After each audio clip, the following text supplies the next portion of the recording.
नमस्कार, जनभावना टाइम्स में आपका स्वागत है। मैं हूं गार्गी। जिंदगी में कितनी ही मुश्किलें आए, लेकिन अगर खुद पर यकीन हो तो इंसान कुछ भी हासिल कर सकता है।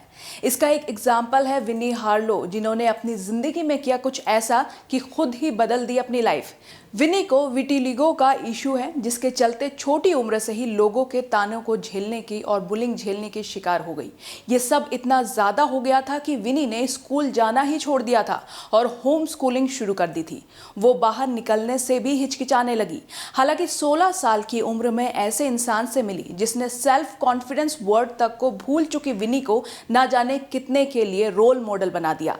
कभी जिस लड़की के स्किन के सफेद धब्बों को देख लोग मजाक उड़ाया करते थे, आज उससे मिलने तक के लिए अपॉइंटमेंट लेना पड़ता है। इसीलिए कहते हैं ना, किस्मत बदलते देर नहीं लगती, बस अपने सेल्फ कॉन्फिडेंस को गिरने मत दीजिए। एक और जहां लोग इस मॉडल की कहानी को देखने के बाद मोटिवेट होते हैं, तो वहीं इसके उलट विनी खुद को रोल मॉडल नहीं मानती।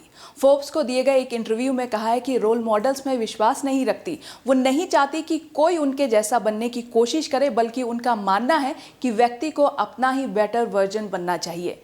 विनी की कहानी जानने से पहले आपको थोड़ा विटिलिगो के बारे में बताते हैं। ये एक क्रॉनिक डिसऑर्डर है जिसमें स्किन पिगमेंट या कलर की पैच बनने लगती है। ऐसा तब होता है जब पिगमेंट बनाने वाले स्किन सेल्स मेलनाइट पर शरीर में हमला होता है और वो खत्म होने लगता है। इस वजह से स्किन पर सफेद रंग के धब्बे बनना शुरू होते हैं। कई रिसर्च में विटिलिगो को ऑटो इम्यून बीमारी बताया गया है। इस मेडिकल कंडीशन में बीमारी से लड़ने के लिए बॉडी में मौजूद इम्यून सेल्स हेल्दी टिश्यूज को ही निशाना बनाने लगता है। विटिलिगो का अब तक कोई इलाज सामने नहीं आ सका है।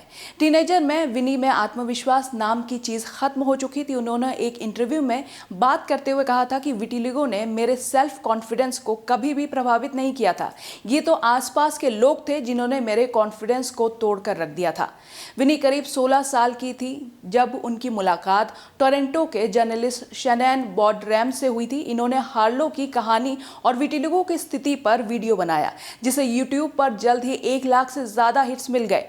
बॉडरैम ने विनी को बताया कि कैमरे के सामने कितनी नेचुरल है और इस वजह से उन्होंने उन्हें सलाह दी मॉडलिंग करने की। कुछ सालों बाद विनी ने अमेरिकन टॉप मॉडल में हिस्सा लिया। वो भले ही विनर ना रही हो, लेकिन लोगों के बीच जाना पहचाना चेहरा बन गई। विनी हार्लो ने अब दूसरे उनके बारे में क्या सोचते हैं इस पर ध्यान देना बंद कर दिया और खुद को स्वीकार किया वो जैसी हैं। विक्टोरियाज सीक्रेट के लिए मॉडलिंग करने से लेकर नामी लग्जरी लेवल तक वो मॉडलिंग करने लगी। आज की तारीख में वो सुपर मॉडल का टाइटल हासिल कर चुकी है और उनकी नेट वर्थ करोड़ों में है। वो इतनी हाई प्रोफाइल सेलेब बन चुकी हैं कि अब उनसे मिलने के लिए पहले अपॉइंटमेंट लेना पड़ता है और अगर किसी शो का हिस्सा बनना है तो एडवांस में डेट्स बुक करनी पड़ती है। ऐसे ही बाकी खबरों के लिए आप हमारे वेबसाइट www.thejbt.com को लॉगिन कर सकते हैं। देश और दुनिया की बाकी खबरों के लिए देखते रहिए जनभावना टाइम्स। नमस्कार।